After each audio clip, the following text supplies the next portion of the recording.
I welcome to all guys in the electrostatics 13 video. Today's topic of discussion is numericals based on Gauss theorem. Okay, so your first problem is a sphere S1 encloses a charge Q. There is a larger concentric sphere S2 with no additional charge between S1 and S2. Find the ratio of electric flux through S1 and S2. You can see in the diagram there are two concentric spheres S1 and S2. Concentric means their centers are same. S1 is smaller than S2.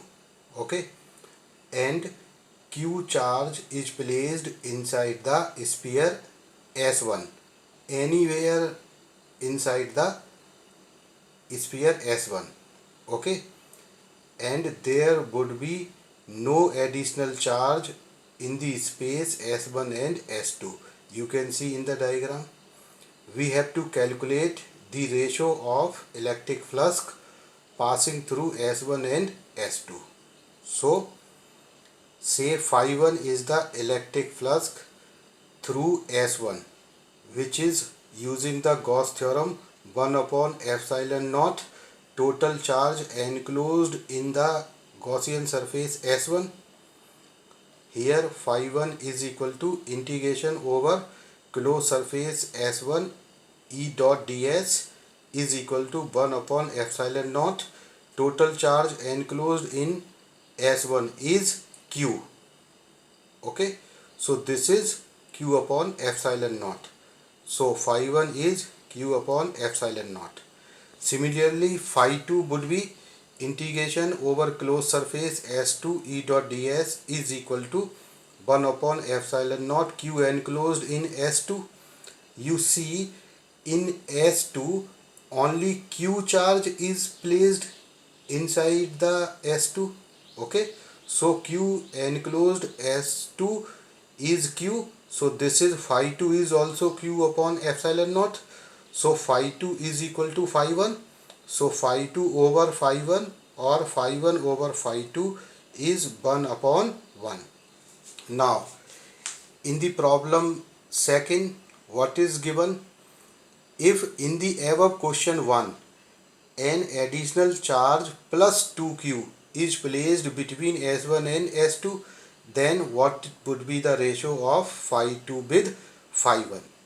Here an additional charge 2q is placed between S1 and S2. So flux through S1 will be same. Phi 1 is, you can see, q upon epsilon naught. Now phi 2 will change because total charge enclosed in S2 would be 3q. Here phi 2 is equal to integration over closed surface S2 E dot ds is equal to 1 upon epsilon naught total charge enclosed in the surface S2. Total charge is q plus 2q. This is 3q upon epsilon naught.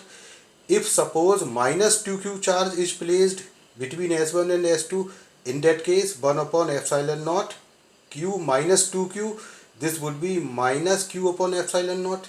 Are you getting my point?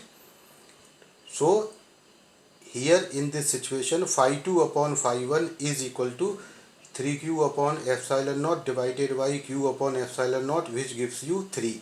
So phi 2 upon phi 1 is equal to 3 upon 1, or phi 1 upon phi 2 is 1 upon 3.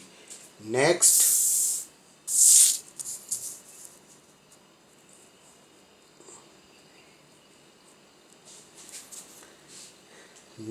problem 3. In the above question 2, if an other charge plus 3q is put outside the big sphere S2, then find phi 2 upon phi 1. Here you can see in the diagram q is in the surface S1 and 2q is in between S1 and S2 and 3q is put outside both surfaces S1 and S2.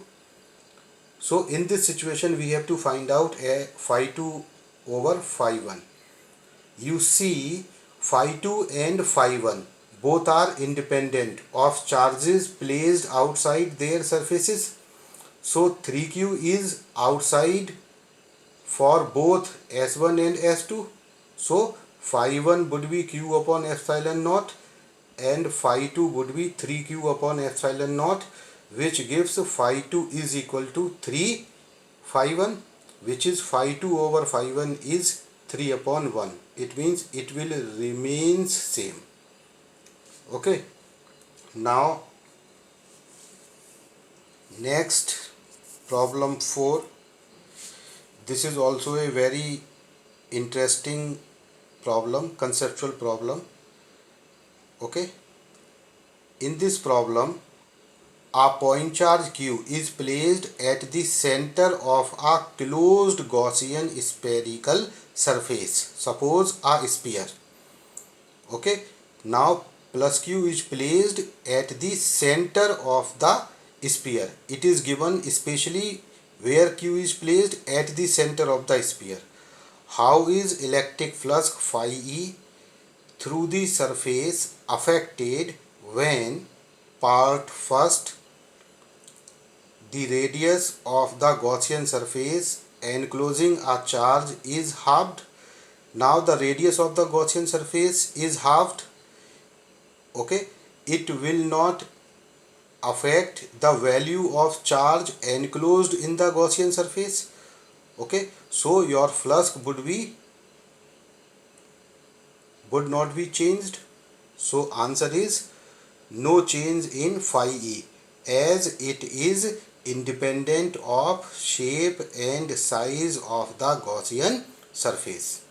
Okay, on doing the radius half, no change in the value of charge enclosed in the Gaussian surface. Okay, so flux would not change. Now in the part second,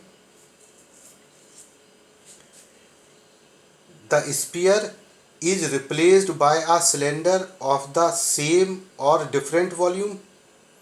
Now you see, I tell you that Gaussian surface, uh, electric flux is independent of the shape and size of the Gaussian surface. Okay, electric flux passing through the Gaussian surface only depends on the total charge enclosed in the Gaussian surface, not dimensions of the Gaussian surface. Okay, shape and size of the Gaussian surface. Here what will happen?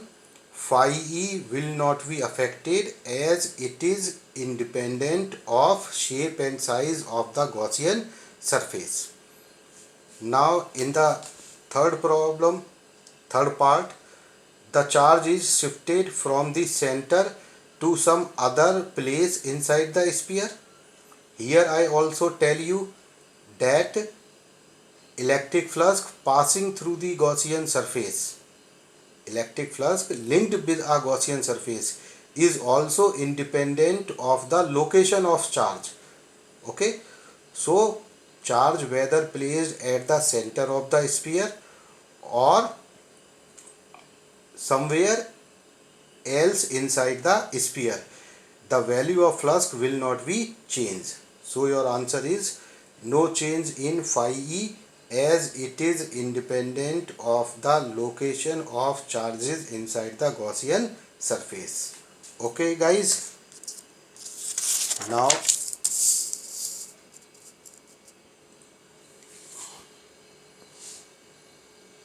fourth part, a second charge q is placed inside the surface. In that case, one charge q is placed already at the center. Now another second charge q is placed inside the Gaussian surface. So total charge enclosed in the Gaussian surface will change. It would be 2q. In the first case, phi e is q q upon epsilon naught. In the second case, phi 2 is 2q upon epsilon naught, which is 2 phi 1.